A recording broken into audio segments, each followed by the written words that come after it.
Et bonjour à toutes et tous, habitantes et habitants de la galaxie. On est toujours sur le Galactic News du 11 février 2023 et on passe au quiz astrospatial. J'ai préféré couper la VOD en plusieurs morceaux. Et donc, petit quiz de 10 questions pour apprendre à briller en société comme des étoiles sur les petits corps du système solaire, donc tout ce qui est astéroïdes, comètes, lune, planète naine, Centaure, etc. Bah voilà, comment ça va se passer? Vous comptez 1 point par bonne réponse et moins 1 point par mauvaise réponse. Vous mettez ça dans les commentaires de YouTube si vous le voulez. Si vous êtes sur le live, eh bien c'est différent. Vous avez 30 secondes pour répondre à chaque question. Si vous répondez au bout de 2 secondes, eh bien vous aurez 28 points, 30 moins 2. Si vous répondez au bout de 30 secondes, vous aurez 2 points, 30 moins 28. Mais si la réponse est vraie, eh bien ce sera positif. Si la réponse est fausse, ce sera négatif. Faites attention à vous, ça peut partir très vite les points dans un sens comme dans l'autre. Est-ce qu'on y va? Faites-moi un petit plop si vous êtes prêts, si vous êtes prête, s'il vous plaît, dans le chat. Et bah du coup, Lucie, on se recapte pour samedi prochain. Hop, et si vous êtes prêts, mettez bien un petit plop, activez bien QuizKit, c'est important. Elle boucle les oreilles, modérateur de la chaîne, vous a aussi dit comment il fallait faire sur mobile pour l'activer. D'ailleurs, petit shout-out à Elle boucle les oreilles qui stream également, les lundis et vendredis notamment. Voilà. Et puis, bah, on va pouvoir y aller. On y va? C'est parti pour la première question. Donc c'est facile hein, cette fois-ci. Enfin, en tout cas, c'est facile si vous avez bien suivi les news avant. On y va. Première question. Laquelle de ces planètes naines n'est pas dans la ceinture de Kuiper? Quaoar, Cérès, Makemake ou Pluton? Ceinture de Kuiper, donc réservoir de comètes à courte période qui se trouve au-delà de Neptune.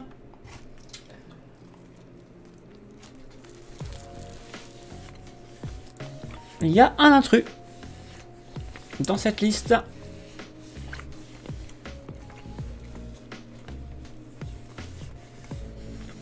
Délicieux, ma chérie. Ah, c'est vrai,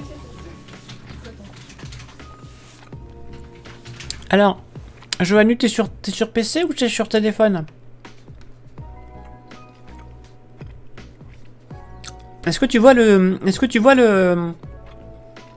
quiz? Parce qu'en fait, quand tu fais QuizKit, il y a 2 choses à faire. Tu passes la souris sur le côté droit de la vidéo, il faut que tu autorises QuizKit et que tu le rendes visible. 2 choses à faire.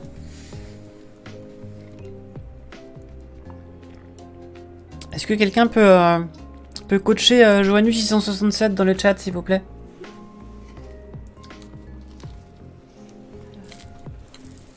Et n'hésitez pas en fait à aller sur le Discord en vocal pendant les lives, comme ça, quand il y a un souci. N'hésitez pas à vous le faire en vocal, les résolutions comme ça. C'est fait, mais ça marche pas. Fais F5 peut-être, Joannu. Recharge la page. Parfois, je suis un peu capricieux. Allez, je révèle la réponse. Effectivement. Ah, t'es sur téléphone. Alors, sur téléphone. Tu le vois, mais comment on fait pour répondre? Est-ce que tu as activé QuizKit, Htarazin? Parce que il y a l'intégration sur la vidéo qui n'est pas cliquable du coup, et il y a par-dessus l'intégration Twitch qui n'apparaît que pour vous en live et qui elle est cliquable. Mais pour ça, il faut activer QuizKit.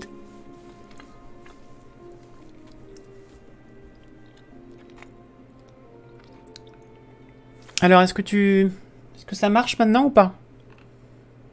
Est-ce que tu as bien fait l'opération indiquée sur point d'exclamation QuizKit? Ok, bah du coup, recharge la page maintenant, il faut que ça fonctionne. Ce serait mieux quand même. C'est bizarre. Question suivante. Attends, à les scores d'abord. Alors, image numérique et Fidafido ont bien répondu à la question. Et c'est donc image numérique qui, pour l'instant, prend la tête de ce classement. Comment ça se fait que ça marche pas? Non, non, ça, point d'exclamation QuizKit, ça c'est pour avoir l'explication de comment activer le truc. C'est sur mobile. Non, ça c'est juste, ça donne juste comment on fait pour activer. Bah, je sais pas trop comment vous pouvez faire. Peut-être sur le Discord. Voyez avec Elbox Oreille sur le Discord s'il peut vous aider, peut-être. Mais bon. En tout cas, on va passer à la question suivante. C'est parti. N'hésitez pas à jouer. Alors, comment s'appellent les astéroïdes qui croisent l'orbite de la Terre? Est-ce que ce sont des géo-approcheurs, des géocroiseurs, des géotransiteurs ou des géoguesseurs? Comment s'appellent les astéroïdes? Ça s'appelle ENT, les astéroïdes qui croisent l'orbite de la Terre. On a appris tout à l'heure le nom des astéroïdes qui croisent l'orbite de Pluton. Souvenez-vous.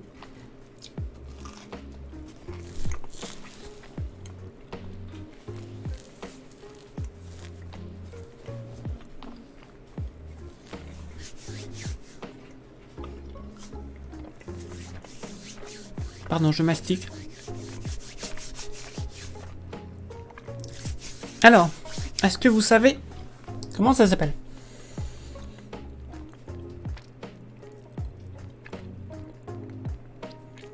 Ça marche maintenant, Sarrazin, ou toujours pas? T'es sur téléphone ou sur PC, toi?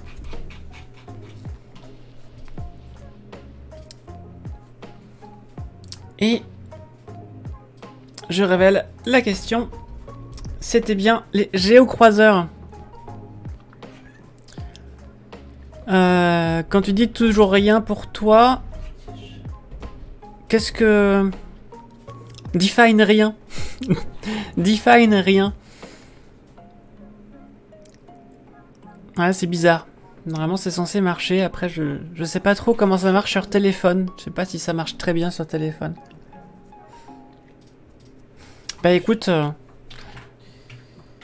ça prend du temps à charger sur mobile, je viens d'essayer. Ah! Sur Mac, ça rame aussi? Je saurais pas quoi vous dire. Donc ce sont bien les géocroiseurs, tout à fait. Image numérique et Lusona ont bien réussi cette question. Et on a donc Image numérique qui est en tête pour l'instant avec 46 000 points. Bravo à toi. On continue pour la question. Ah, magnifique, Johannu. Donc c'était juste qu'il fallait attendre que ça fonctionne.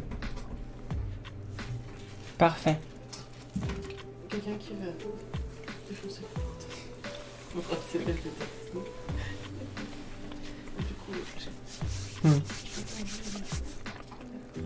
Oui, Vavin, tout à fait. Il faut que tu actives le quiz pour que ça fonctionne. Hop, bienvenue à toi, Vavin.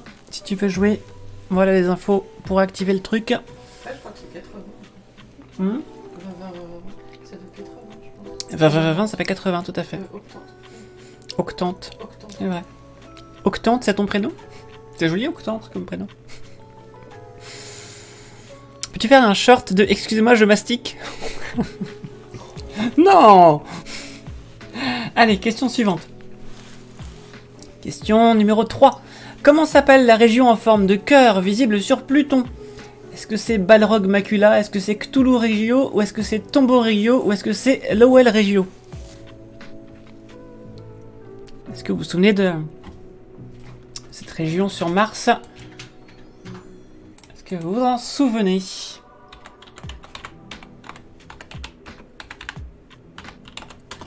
Cœur de glace tout lisse, qui ne devrait pas dû être là, puisque Pluton étant toute petite et très froide, elle n'était pas censée encore avoir de l'activité à sa surface pour la remodeler. Il semblerait qu'un impact a fait fondre la glace par-dessous et qu'elle gèle depuis des milliards, depuis longtemps, je ne sais pas combien de temps. Et donc, ça a été remodelé. Je vous mets ça ici, comme ça vous avez l'image. Parce que là, je sais pas si je peux... Est-ce que je peux vous l'afficher?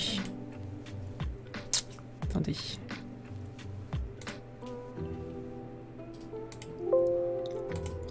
Hop. Ouais, mais je voudrais quand même... Attendez. Capture de fenêtre, c'est ça que je veux. Hop là. Enfin, voilà. Tu parles de Mars, mais c'est Pluton. J'ai dit Mars? Enfin, c'est marqué Pluton sur... Non, c'est Pluton. Hein. Monsieur rien, monsieur.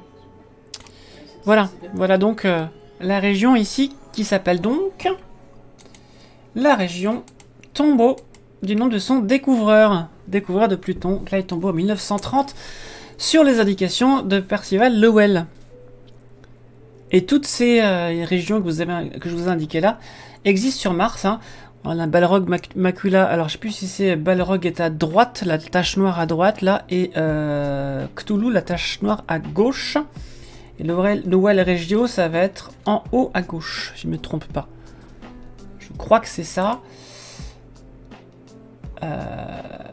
Alors, Tombaugh Regio ici. Balrog Macula, c'est là. Donc c'était Krun Macula d'abord, ensuite Balrog Macula. Cthulhu Regio à gauche. Et Lowell Regio, non, c'est bien à gauche là-bas. Ce qui était juste à gauche, c'était Viking Terra et Voyager Terra. Mais elle adore Mars. J'ai redit Mars, mais c'est Pluton! C'est Pluton! C'est Pluton! Ah là là, Pluton! Mais c'est fou ça quand même! Enfin! Et nous avons Fidafid qui a le mieux répondu à la question. Bravo ma chérie. Ensuite on a Johannu qui est enfin là et qui est deuxième arrivée fracassante de Johannu 667.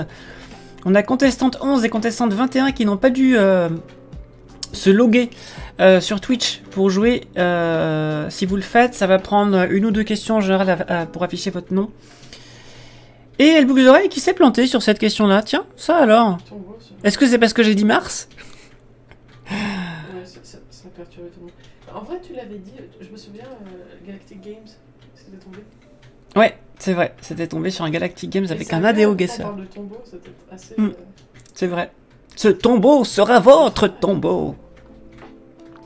Je voulais dire, vous serez fait comme des chacals, bande de chacals, mais ça fait deux fois chacal. Comment ça? On dit des chacos? Voilà. Ça c'est fait. Image numérique en tête devant Fidafid et Johannu 667. Johannu 667, H-Sarazin et Loussona sont coude à coude pour la 3ème place. Bravo à vous. Ed Boucle aux Oreilles n'est pas bien réveillé ce soir. D'habitude, Ed Boucle aux Oreilles a plus de points que ça. Vous avez peut-être une chance de le battre ce soir. À moins qu'il fasse une remontada. Je crois que Ed Boucle aux Oreilles veut battre le score de points négatifs. Ah, je ne sais pas. Il y a 10 questions ce soir. C'est parti pour la question 4. Combien Jupiter a-t-elle de lunes à notre connaissance? 76, 80, 92 ou 98? On a vu ça tout à l'heure, hein.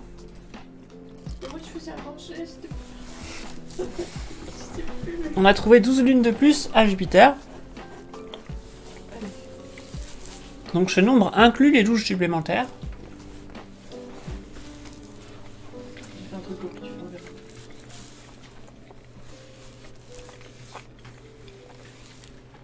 Est-ce que vous avez bien suivi la news de tout à l'heure?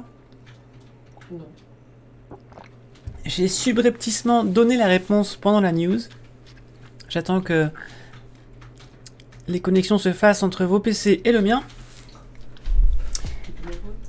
Et ensuite, j'affiche les réponses. Un Pluton et ça repart, Loussona. Et oui, tout à fait. Et c'est bien 92. Il y avait 80 lunes avant cette publication du mois de décembre, là. Enfin, c'était mois de décembre, je crois. Je sais plus ce que c'était la date, mais... C'était quand? Attendez. Je reviens sur le truc. Lune de Jupiter. Mais figure-toi que j'ai cliqué sur 92 parce que je pensais que c'était le chiffre le plus grand. Après, j'ai vu 98. Je me suis dit, mince, j'aurais dû cliquer sur 98. C'est ça. Le 20 décembre dernier, ça a été ajouté. On en parle maintenant dans les journaux, mais c'était le 20 décembre dernier. Alors peut-être que les journalistes scientifiques qui ont fait la news ont vu ça sur leur veille scientifique en creusant un petit peu, mais ça date de mois de décembre en fait. Même si la news paraît en ce moment. Ok. Alors, les scores. Tomato Jules est en tête sur cette question avec Fidafid et H. Sarazin. Et donc oui, on est passé de 80 à 92 et Saturne en a 83, donc elle est devancée par Jupiter pour une fois. C'est toujours le match entre les deux, hein. Et au score toto, c'est Fidafid qui est en tête du classement général. Suivi de H. Sarrazin et Image Numérique. Bravo, bravo à vous. On va passer à la question suivante, mesdames et messieurs. Ah, oui, je peux vous redonner l'URL de l'info des nouvelles lunes. Voici. Voilà. Vous connaissez 92 satellites naturels de Jupiter, tous confirmés, dont 72 numérotés, 57 nommés. C'est ça, tout à fait. Parce qu'en fait, pour les plus récents, il faut que ça passe par tout un tas d'instances pour que ce soit validé avec un nom et tout. Ah, il te manque les 2 premières questions. Mais tu vas pouvoir te rattraper, t'inquiète pas. Question 5, c'est parti. Question 5. Sur quel astéroïde la sonde japonaise Hayabusa 2 a-t-elle prélevé des échantillons de roches? Est-ce que c'est Ryugu? Est-ce que c'est Dimorphos? Est-ce que c'est Itokawa? Ou est-ce que c'est Bennu?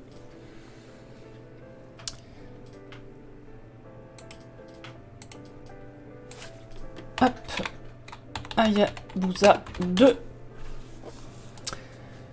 Faucon Pèlerin 2 est une mission spatiale de la JAXA, l'agence spatiale japonaise, lancée le 3 décembre 2014. Cette sonde spatiale d'un peu plus de 600 kg, propulsée par 4 moteurs uniques, a rejoint l'astéroïde Mystère avant de l'étudier entre juin 2018 et novembre 2019. Au cours de son séjour, la sonde spatiale a déposé plusieurs petits engins sur le sol qui ont recueilli les données in situ grâce à plusieurs instruments embarqués. Hayabusa 2 a prélevé à 2 reprises des échantillons du sol, 5,4 g au total au lieu des 100 mg escomptés. C'est quand même pas mal, hein, qui sont ramenés sur Terre pour être analysés. La capsule qui les contient a atterri dans la région désertique de Woomera en Australie le 5 décembre 2020. Rechour d'échantillons. Retour d'échantillons. Et donc, c'était bien l'astéroïde Ryugu. Alors, chose rigolote, c'est que l'astéroïde Ryugu ressemble comme 2 gouttes d'eau à l'astéroïde Bennu.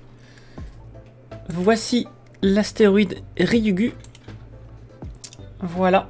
Et si je tape Bennu, il ressemble à ça. C'est quand même marrant.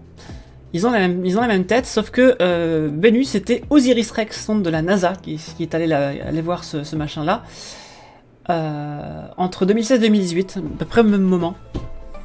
Voilà. Et pareil, échantillon du sol récupéré sur la surface. Alors, je crois que Hayabusa 1, c'était une espèce de moustique, en fait, avec une trompe comme ça, qui vient aspirer un bout de caillou. Je sais pas si c'était toujours la même méthode, je me souviens plus. En tout cas, je sais pas si c'était la même méthode pour les 2 sondes. Hayabusa 2 et Osiris Rex. Mais en tout cas, voilà, vous avez Bennu ici. Et Dimorphos, Dimorphos, c'est l'astéroïde sur lequel on a envoyé se cracher le petit, la sonde DART de la NASA. Lune de l'astéroïde Didymos.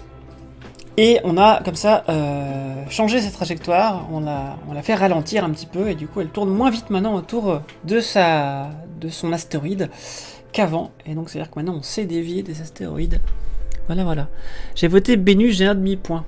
Et non, ça marche pas comme ça malheureusement. Et donc bravo aux 4 personnes qui ont trouvé, bravo Image Numérique, Contestante 11 et Octante 20 pour les bonnes réponses. C'est Fidafid qui est toujours en tête devant Image Numérique. Peut-être que Fidafid va prendre la coupe étoilée ce soir. Qui sait? Et 20 remonte à moins 3500. Alors la technique, c'est que si vous n'êtes pas sûr de la réponse, c'est de répondre le plus tard possible. Comme ça, si vous perdez des points, ça va beaucoup. Et si vous en gagnez, c'est toujours ça de prix. Après, vous pouvez tenter le culot. Et gagner 28 000 points, ou 30 000 points même peut-être, en répondant au pif. Pourquoi pas? Vous aussi en perdre tout autant. Question suivante. De combien de minutes la sonde DART a-t-elle raccourci la période de révolution de Dimorphos autour de Didymos? Est-ce que c'est 3 minutes, 15 minutes, 32 minutes ou 40 minutes? Sachant que la période de révolution originale, c'était 11 h et 55 minutes.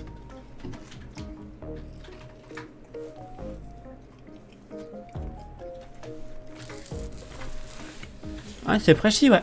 Complètement.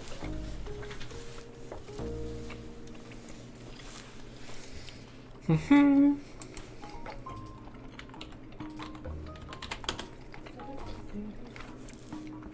Alors, c'est là. Hop, je vous affiche. Ceci. Voilà. Alors. Donc là, il y a... Pardon. Là, donc Didymos, c'est l'astéroïde principal. Et Dimorphos, c'est sa lune. Voilà. Alors, c'est pas période de rotation, mais de révolution. Il y a un problème là sur la page Wikipédia. Donc, avant Dart, c'était 11h55 minutes et 18 secondes. Et après Dart, après l'impact, c'était 11h23 minutes. Plus ou moins 2 minutes. Et donc, c'est 32 minutes. Voilà. On a réduit la période de révolution de cette petite lune d'astéroïde de 32 minutes. Ce qui n'est pas rien quand même. Hein. C'est beaucoup plus que ce qu'on avait escompté. On avait escompté... Attendez, c'est quoi? C'était où? Je cherche. C'était écrit où?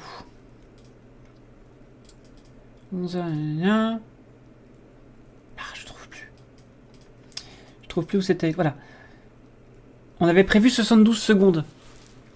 On était bien au-delà de la marge d'erreur. Probablement qu'on avait peut-être mal estimé la densité de la matière de Dimorphos. Et donc ça a potentiellement peut-être mal identifié depuis sa masse, peut-être, je sais pas. Et ce qui fait qu'on avait une fausse idée de ce que ça allait donner. Et du coup c'est plutôt pas mal, c'est-à-dire qu'on sait faire maintenant, on sait déplacer des astéroïdes. Allez. Bravo aux 2 personnes qui ont trouvé la réponse. Et les autres, ont sous-estimé la NASA. Et oui, c'est précis. C'est effectivement très précis. Alors, voyons voir qui est-ce qui a bien répondu.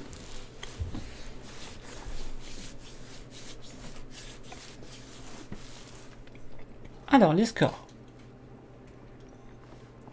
C'est Johannu667 qui a le mieux répondu, suivi de Tomatojulz. Et Fidafid est toujours en tête, puisque c'est pas Image Numérique qui a bien répondu, donc pas de tension pour l'instant. Pas plus qu'avant. 20-20-20-20 remonte tout doucement. Et Johannu667 également. Et Nausicaa, tu peux y arriver. Et boucles d'oreilles, je sais pas. Je sais pas ce que tu es en train de faire, mais... Tu pourras pas battre le record négatif de Boob Astrophysique, puisqu'il n'y a que 10 questions. Et pas 40, comme cette fois-là. Question suivante. De quel endroit du système solaire provient une comète dont l'orbite a une longue période et une forte inclinaison?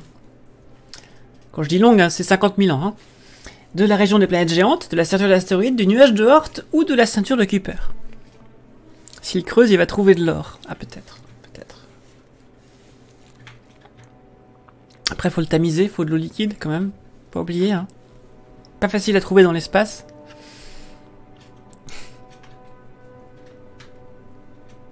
Alors, pareil, ça j'avais donné la réponse tout à l'heure quand on a parlé de la news sur la comète. Est-ce que vous aimez bien ça, du coup, ce concept où les questions que je pose, il y a eu les réponses dans les news avant. Du coup, même si vous n'êtes pas calé en astronomie, vous avez pu entendre la réponse. En fait, je prends une douche en même temps, mais j'aurais bien aimé avoir un record même négatif. Alors attention de ne pas mettre le téléphone sous la douche quand même.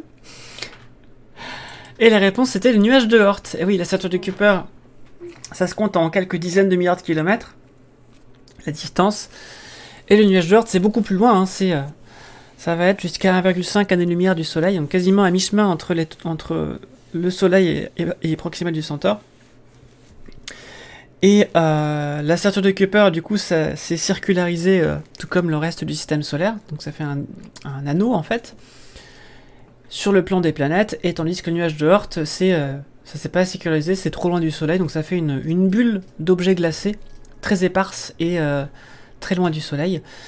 Et c'est pour ça que les comètes de très longue période et de très forte inclinaison dans tous les sens en fait, et pas forcément, ça peut être aussi d'inclinaison de zéro, ça peut être dans le même plan que les planètes. Une sphère ça passe aussi dans le plan du système solaire, mais il y a quand même plus de chances que votre comète vienne de partout ailleurs que dans le plan du système solaire, puisque ça fait une sphère. Voilà. Et les comètes à courte période, du coup, sont plutôt dans le plan du système solaire, et viennent plutôt de la ceinture de Kuiper. La ceinture d'astéroïdes, c'est des corps rocheux, donc c'est pas des comètes. Et la région des planètes géantes, eh bien, ça va être un mix de roches et de glace, et ça va plutôt être des centaures, du coup. Un mix astéroïdes, comètes, donc des astéroïdes qui ont quelques activités cométaires, comme Chariclo. Voilà.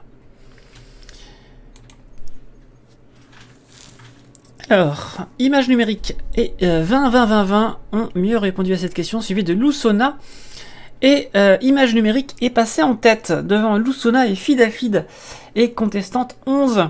Fidafid et contestante 11 s'acharnent pour avoir la 3e place actuellement. Bravo à vous. Les boucles d'oreilles continuent de creuser. Je sais pas si tu fais exprès ou pas, parce que d'habitude les boucles d'oreilles gagnent tout le temps, mais là apparemment ça va être compliqué. Est un vaste ensemble sphérique hypothétique de corps approximativement situé principalement entre 20 000 et 30 000 unités astronomiques et jusqu'à plus de 100 000 unités astronomiques. Bien au-delà de l'orbite des planètes, la ceinture du Kuiper. Et oui, donc en fait, ça fait 20 000 fois 150 millions de kilomètres, si vous voulez le nombre de kilomètres. Voilà. Pour la ceinture de Kuiper, c'est plutôt de l'ordre de 30, 50, 100 UA que 20 000 ou 100 000 UA. Voilà. Donc ça fait très très loin. Et oui. Donc 20 000 unités astronomiques, ça fait 20 000 fois 150 millions de kilomètres. Ça fait 150 milliards fois 20. Ça fait 150 milliards, ça fait 1500 milliards. 3000 milliards de kilomètres. Non. Oui, c'est ça, 3000 milliards de kilomètres.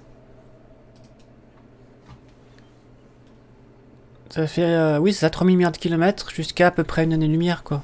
100 000 unités astronomiques, ça fait 150 milliards, ça fait 10 000 milliards, ouais, ça fait 15 000 milliards de kilomètres, en fait. Ça fait une année-lumière et demie, quoi, grosso modo. C'est ça. Grosso modo, ça fait d'un tiers d'année-lumière jusqu'à une année-lumière et demie, un truc comme ça. Puisqu'une année-lumière, c'est 10 000 milliards de kilomètres. Si j'ai bien fait mon calcul de tête, voilà. C'est loin, surtout à vélo, c'est vrai. Effectivement. Question suivante. Question 8. Parmi ces petits corps, lequel vient d'un autre système planétaire? Est-ce que c'est Chariclo? Est-ce que c'est Camille? Est-ce que c'est Oumuamua? Ou est-ce que c'est Hyakutake? Lequel de ces petits corps du système solaire vient d'un autre système planétaire? Et donc pour le savoir, eh bien, si ça vient d'un autre système planétaire, c'est que c'est arrivé très très vite et que probablement le Soleil n'a pas pu le capturer, et donc c'est une orbite hyperbolique, et donc ça vient et ça repart.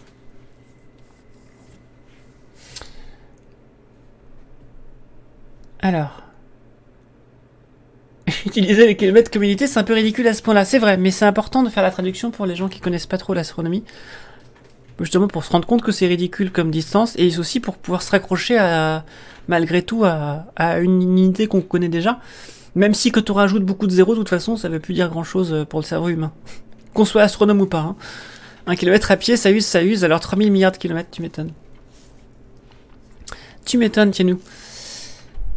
Et c'est bien Oumuamua, effectivement, qui n'est probablement pas un navire extraterrestre, mais plutôt une comète interstellaire, ou un astéroïde interstellaire, qui est passé, du coup, il y a quelques années, en coup de vent, près du Soleil, et malheureusement, on s'en est rendu compte quand il repartait, donc on a eu un petit peu de mal à l'observer, et c'est un petit peu tard pour envoyer un machin pour aller le voir.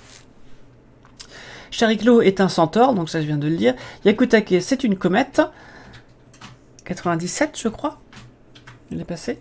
Et Camille, c'est un astéroïde, de la ceinture principale astéroïde, un des plus gros d'ailleurs, qui porte mon prénom. Et oui, c'est comme ça. Je pouvais pas m'empêcher de cliquer sur le cul. Un petit cœur en plus. Oh, c'est gentil ça. Hyakutake... Attendez, Hyakutake...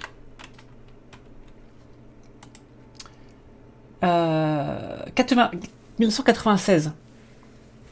1996. Et Albop, c'est 97, je crois, c'est ça? 95. Non, 97 pour Albop et 96 pour Yakutek. Et je me souviens de cette époque où il y avait deux comètes d'affilée comme ça, dans le ciel. Alors, ça donne quoi? Joannu, 667, 20, 20, 20, 20. En tête, Lucie Le Bouleux. Ah, Lucie Le Bouleux qui participe au quiz. Bravo à vous. C'est Image Numérique qui reprend bien la tête, hein, avec 20, 20, 20, 20 en second. Lusona en troisième. Contestante 11 en quatrième. Et Lucie Le Bouleux en cinquième. Bravo à vous. À moins que ce soit toi qui viens d'un autre système planétaire. Oui, c'est pour ça que j'ai mis ça. Je me suis dit, ils vont se dire qu'elle a mis l'astéroïde Camille parce qu'il y a un truc spécial, alors je vais voter pour celui-là. Eh ben non, c'était pas ça. J'étais contestante 11, j'ai recherché la page et j'ai répondu à mon score. Ah, d'accord, très bien. Donc du coup, tu es quatrième. Ah mince. Bah en fait, du coup, t'as 22 000 plus 33 000, quoi. Ah, c'est dommage.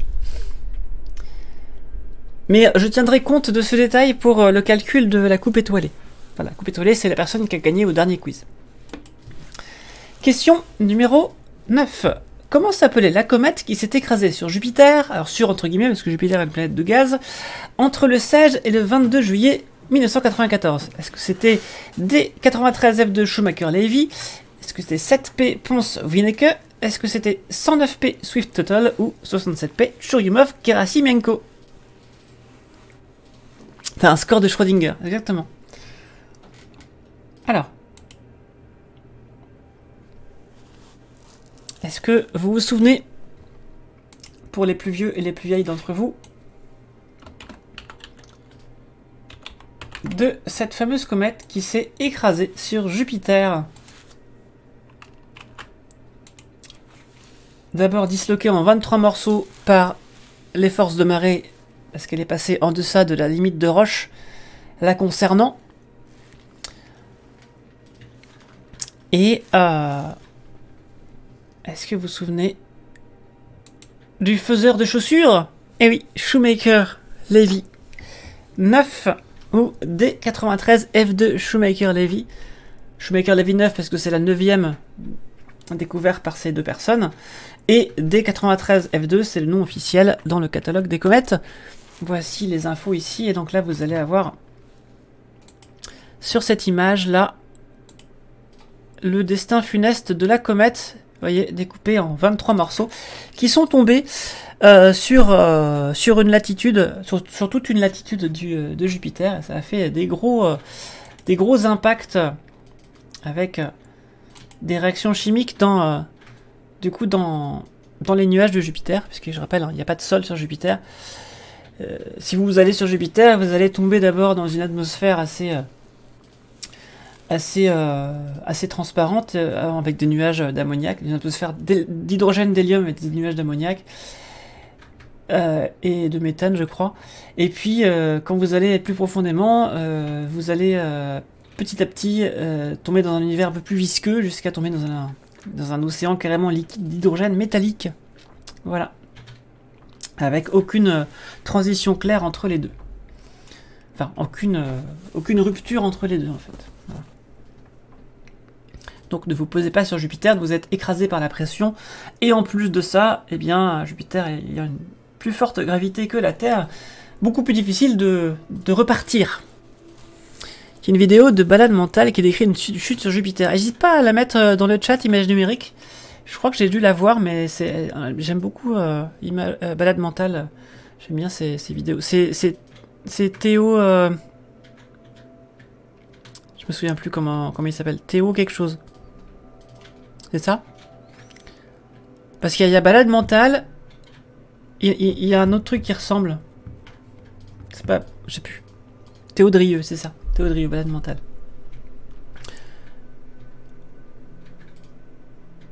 Je confonds avec David Loipre. Comment s'appelle la chaîne de David Loipre déjà?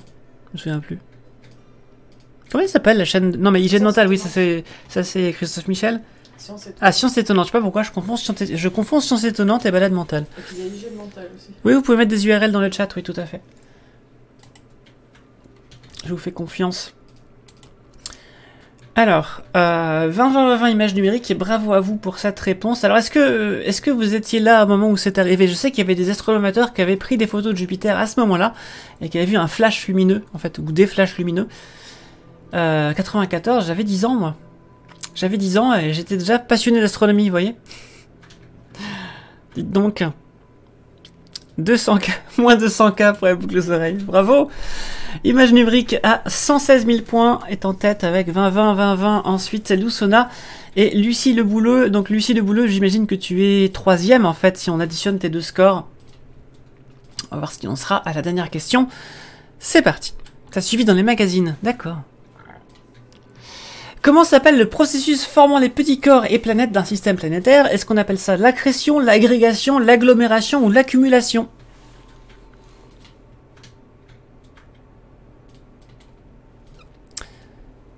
Tomate juste, tu étais petite. D'accord. Tu étais petite comment?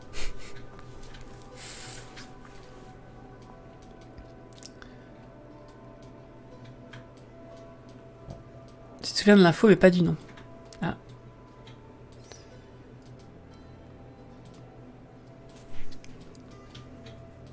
Alors, l'agrégation, c'est un concours d'éducation nationale.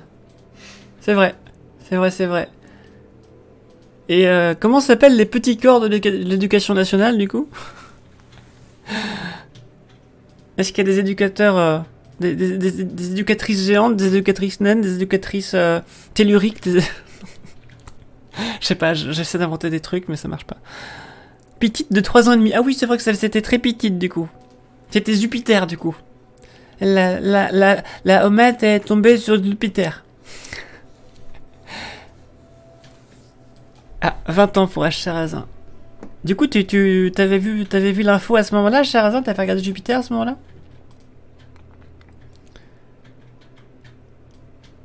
Et oui, il s'agit de l'accrétion.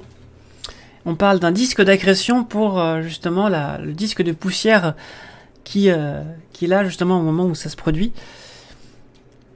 Donc quand un corps se forme et que de la matière reste à tourner autour, on appelle ça un disque d'accrétion.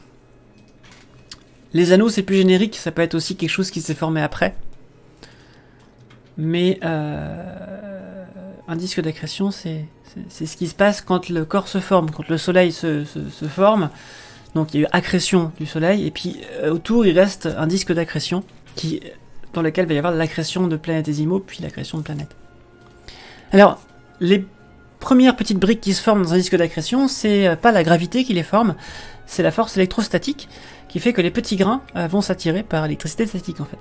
Et quand ils atteignent une certaine masse critique, je sais pas laquelle c'est, eh bien ça doit dépendre de la densité de la matière, de ces grains, donc du matériau. Mais bref, quand la masse critique est atteinte, eh bien il va y avoir accrétion par gravité cette fois-ci. Et puis après ça fait boule de neige, plus c'est gros, plus ça attire, etc. Donc ça commence par de la force électrostatique. Si vous voulez une illustration de ça, vous prenez une bassine d'eau ou un saladier, vous mettez des petits morceaux de polystyrène, des petites boules là, à la surface, un petit peu partout, puis après vous faites tourner, et vous allez voir que les petites boules vont se coller par électricité statique pour faire des planètes de polystyrène. Et on imagine que si on fait ça à très grande échelle, ça va faire des petites boules suffisamment massives pour s'attirer les unes aux autres. Mais le problème c'est que y a la gravité de la Terre qui est plus forte, donc vous verrez pas ça sur la table. Mais techniquement dans l'espace on pourrait faire ça, avec beaucoup de polystyrène. Beaucoup de polystyrène. J'avais déjà fait ça dans une animation, c'était un collègue qui avait mis ça en place et ça marchait vachement bien. Alors pour le score, c'est Lucie Le Bouleux qui a me répondu, suivi de Nausicaa et Lusona. Bravo à vous.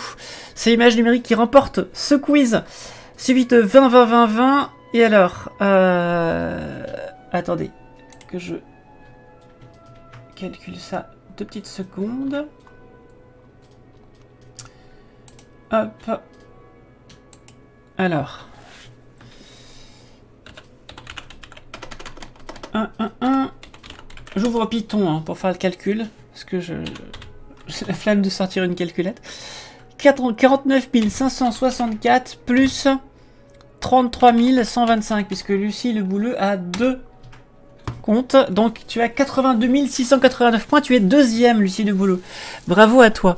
Lucie de Boulot deuxième, 20-20-20-20 troisième et Lusona quatrième. Bravo à vous. Et Elbugloser, il y a moins de 237 000 points. Bravo à toi pour ton achievement Steam. Bravo. Et Image Numérique est en tête. Tu conserves donc la coupe étoilée. Bravo à toi. Et on me voit plus en fait là depuis tout à l'heure.